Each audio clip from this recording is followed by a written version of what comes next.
Welcome, Henry. Hello, Vanessa. How are you? I'm very well, thank you. And would you start off by just telling us who you are and where you are and what you're up to? Who I am is Henry Kimsey House. I am one of the co-founders of the Coaches Training Institute with my lovely wife, Karen Kimsey House, and my partner who has now gone to the other side, Laura Whitworth. I am currently, and I also co-authored the book Coactive Coaching, which is in its third edition. I'm currently standing in my office at my desk, and outside my window is the Pacific Ocean and a pair of nesting hawks that are have 3 babies in their nest, and it's right below my window, so it's pretty amazing. I'm jealous. That's where I'm standing right now, and I love my work, and I love what I'm doing, and I love where I am. So so far it's all good. So what is it about what you do that you love? Well, what I do on a day-to-day basis, or what I do sort of for my work. I mean, because sometimes my life changes so much. What I love doing is I love growing consciousness in human beings. I love creating transformation and growing consciousness. And so sometimes I'm doing that directly by leading courses or traveling to places and doing workshops and that kind of thing. And sometimes I'm doing it by thinking up new things to do at home, here at my desk looking out at my hawks. And sometimes I do it by writing blogs or doing things. I mean, there's a lot of different expressions. So, how did you arrive at that as a kind of purpose that you wanted to create consciousness, or how did you come to that point? Well, I've been, ever since I was first started in this business back in 1982. I was a career consultant, and before that I was an actor, a professional actor in New York, and always what I was most excited by was watching the light come on in people's eyes, seeing that brightness, that increased ability to sort of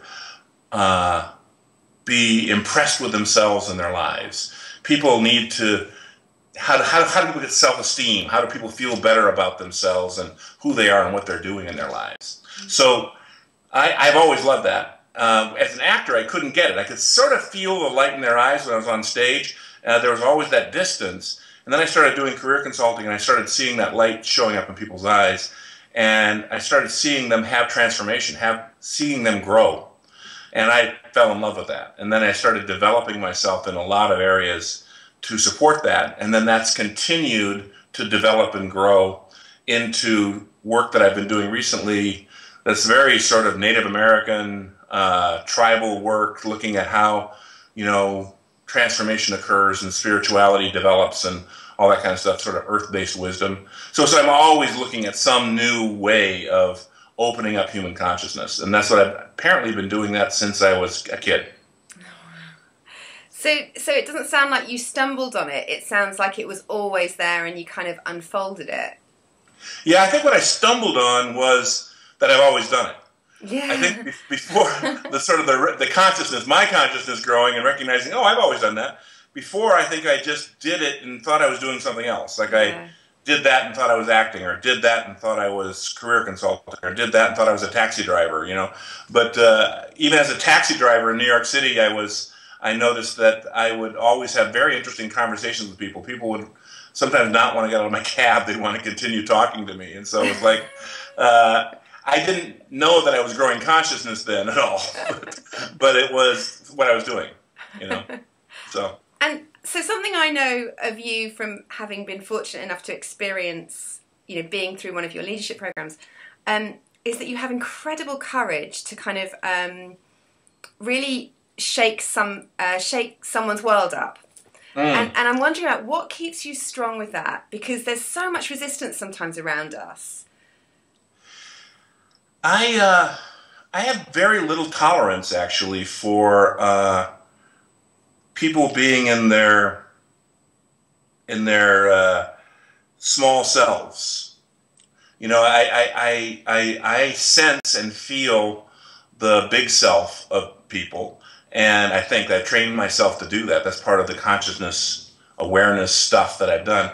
And I have a very low tolerance for the small self. And so when I see the small self running the show, I can get pretty powerful, pretty fierce, pretty that kind of stuff to sort of, or whatever I need, loving or whatever I need to do to sort of let that one go and call forth or call out the bigger self than whoever I'm dealing with. And so for me, the first part of it is not courageous. It's just a lack of tolerance. The second part for that it's a reframe. It's like Laura, my partner, and I would say a lot of the way we designed was not by yes, let's do that. It was no, don't do that. So in a way, part of what I'm sensing is no, not that small self. Don't fall back into that old habit or pattern or that small way of doing it. Let's call forth that bigger part. So that's sort of the way I've trained myself to do it. That's how I've trained myself to spot or see things. However, the courage you're talking about, there are moments where I make a decision.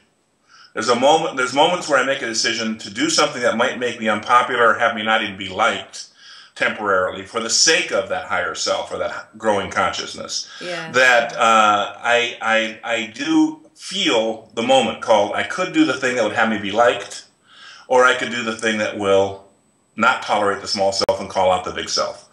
And that's a moment where I do have to find that courage, that rage of the heart, that access to purpose, I think. And at that point, I go, usually in work situations, I will usually inevitably go for the high self work. Personal relationships, I sometimes go into reaction. And my small self comes out along with the other person's small self, and we have to battle it out on a personal level. I mean, I think our personal relationships, the more intimate they are, the more challenging they are to keep going for that high self, Yeah. And do you feel scared sometimes? Like, through this journey, have you felt that kind of scared, shitless feeling of, oh my God? Yeah. It's interesting, I've created a world, what I call, as you know, because you've done the program, the co-active leadership program, co-leadership. I created a world where I always have someone having my rope, which means that in adventure terms, when you're climbing a steep thing or you're going across a scary bridge, if someone has your rope, in other words, you're hooked into your harness and someone's got your rope, that means even if you fall, you're held. And so I set myself up that when I lead, I always have someone having my rope and I have their rope, which means I can take greater risks, have greater, go for it more. Yeah. The scariest thing for me is when I step out on that stage alone and I have to present something to someone or give a speech or something like that alone, and no one's got my rope. The only way I can do it is I have to create some sort of relationship in myself or something to be able to step into that environment. That to me is the scariest. No matter what I do in any of the environments that I am in with a co-leader, I've learned how to be outrageously risky and courageous. It's how do I be that risky and courageous when I'm on the stage by myself? I don't even want to know, because I know that I'm going to have to protect myself in some way. Yeah. Whereas I don't have to do that when I'm up there with a co-leader. So cool. So if you met someone that was very resistant and wanted to do, they had this desire to do more of what they want. Yeah. But they are struggling to do that. In other words, they're caught in that small self, what I was talking about. They're caught in that, they're sabotaging elements, they're limiting beliefs or something. Exactly. And for them, it feels really, they're arguing very strongly for their circumstances. Right, they're defending themselves and they're justifying the circumstances, and they're really convincing. That's it. First of all, I have to check, and one of the things, there's a couple things that I would do. The first thing I do is I ask them, often point blank, and I'll say, "You want to be here? Do you want to be in this pissy, resistant place that you're being in, this justifying, defensive place, or do you want to be somewhere else?" And if they really want to be there, then I often will say, okay, well, then let's just, vomit it out. Let's just clear it. Let's get it all out. Go ahead, clear it until they exhaust themselves, because it's exhausting. That coming from that place of struggle and suffering and victim and all that place is actually the thing that exhausts us the most. Mm-hmm. When we're coming from that other place, that place of power and purpose and commitment, it actually is enlivening. And so sometimes you need to take people to their point of exhaustion in their own thing and have them just realize that they're exhausted and they don't want to do this anymore. And then they're ready to look at it from another perspective. So that's one way to do it. Mm. Another way to do it, I think, is what we learned, what a lot of work, what I do in, started the coaching work, and actually I do it a lot in my leadership work, is perspective work. In other words, having people recognize that they are operating from a belief. That what they're perceiving is actually not the truth as they think it is. It's just a truth. It's a way of seeing it. And to have them see that they could see it other ways. And but first you have to have them see that they're seeing it this way. Yeah. And once you and that sometimes takes some, what you were calling courage or forcefulness, they really need to see that they're seeing it a certain way. And that way isn't necessarily the only way to see the situation. And really working with them on then seeing that perspective and shifting it. I mean, that's the biggest work with stuck in a perspective or a resistant place that I know what to do. Yeah. And I do it in all sorts of ways, I know. Yeah. Hey, can I say one more thing about that one too? Please. One more thing about that. There's also an intuitive, and I don't know how I've trained my reaction or intuition, that there's a truth meter in me that I trained to read the truth of another person. And if I'm reading that person is BSing themselves and not telling their own truth, which is often what we're doing when we're in those resistant, low self-esteem places, we're actually telling the lie that we tell rather than the truth that we are.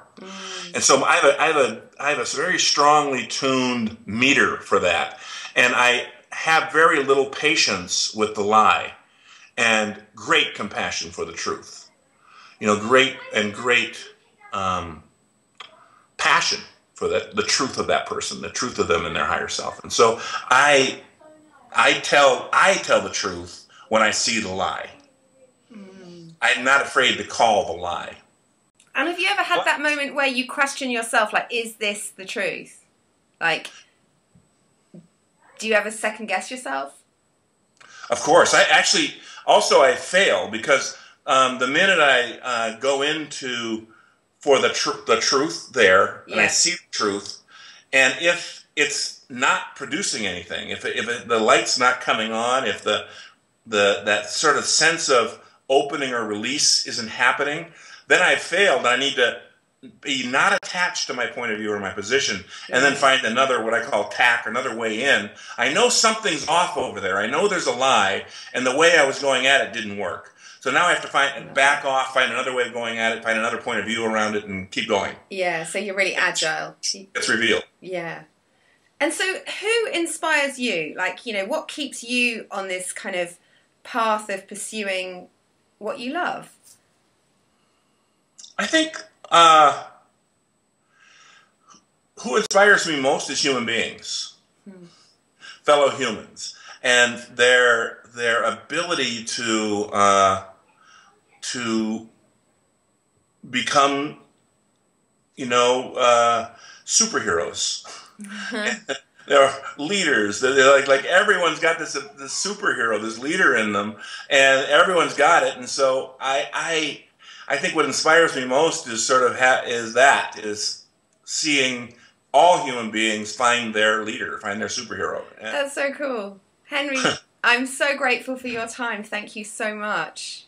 This has been a blast, Vanessa, for having me here.